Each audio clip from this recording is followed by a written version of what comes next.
What's going on, everybody? NC Duramax here again, and I'm back. Okay, been out for a little bit, came down with the flu, not feeling too good, so I didn't make any videos. But I got some big news. Now, if you follow my Instagram NC Duramax, you might know what I'm probably talking about.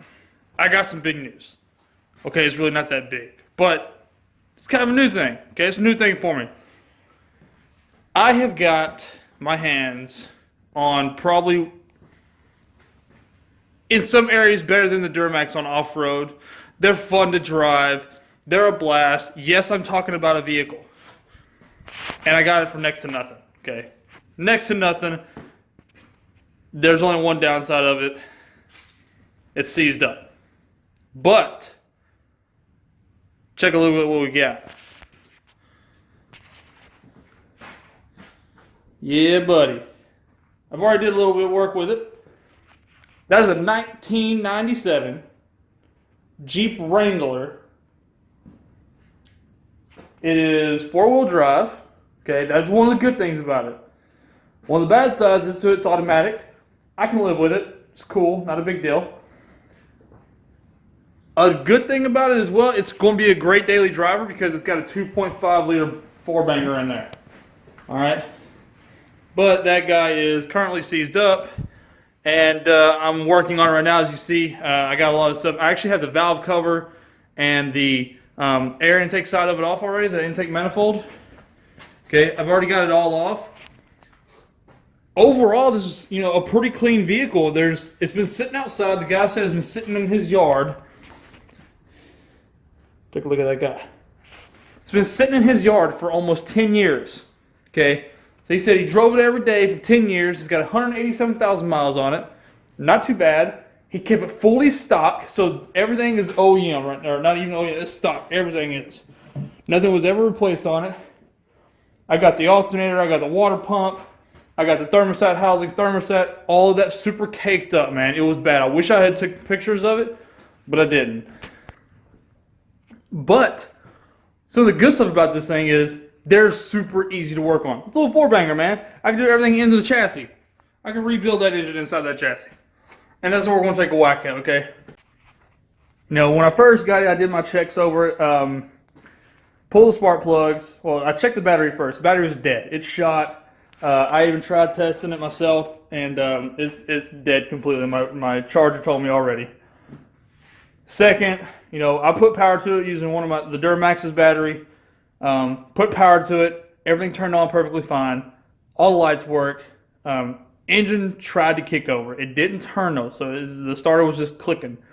So I was hoping maybe the starter was seized up. Not a big deal. That's $75. I would just go buy a new one.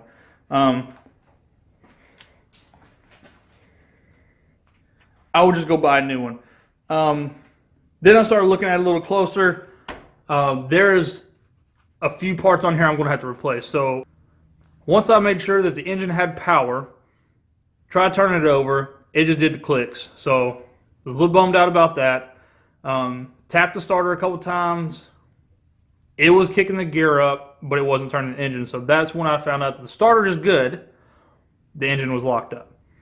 So looked it up a little bit, did a little research on it. There's a couple different ways to unseize your engine without tearing it apart. So I looked up a couple different ways to get the engine to unlock. One was, the easiest was to use WD-40. So once I started pulling spark plugs, I immediately found the problem. Piston 3, which was kind of weird, that piston 3 it had water on the spark plug. And I'm not saying just a little bit of water. There was water dripping off the tip of it. Put my borescope down into it, and the whole thing's full of water. So that's a problem. So once I found that, I decided to go ahead and we're going to take the top of this engine apart. We're going to record everything. I did a lot of work without recording it. I took the valve cover off. I took the exhaust. I took the header off, but then I found out it was going to be a little bit easier to undo the entire exhaust after I lift it. So I'm going to lift up the front end, undo the exhaust, take it out, and then I'm going to take the headers off, or the header. It's kind of weird only talking about a four-banger now. So once I got to that, I took the intake manifold off. It looks fine. Carburetors, obviously they gunk up, so I'm going to rebuild the carburetor, at least run some cleaner through it, and get that perfect working.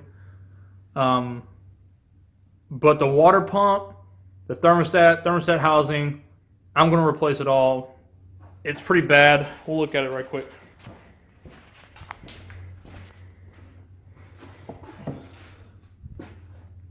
This is a nightmare. It's completely built up with calcium.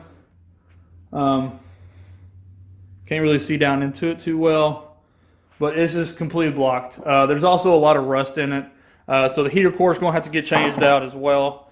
The blower sounded like it worked. When I had my battery hooked up, the blower sounded like it worked perfectly fine. The water pump turned, it spins, but I'm not sure how much to trust it. So if you have any input on water pumps for the TJ, let me know. This is a completely new build for me. I've never even owned a Jeep before, so this is my first ever Jeep. Stick around. We're gonna wash it off right here. I'm gonna push it out into the yard. It's actually raining right now, so it's kind of perfect time to do it. While I got the engine soaking with degreaser, we're gonna wash out the outside, get as much of that stuff off as we can, and then we're gonna push it back in here. We're going to set it up over here so I can push my heater in here and actually start warming up the shop.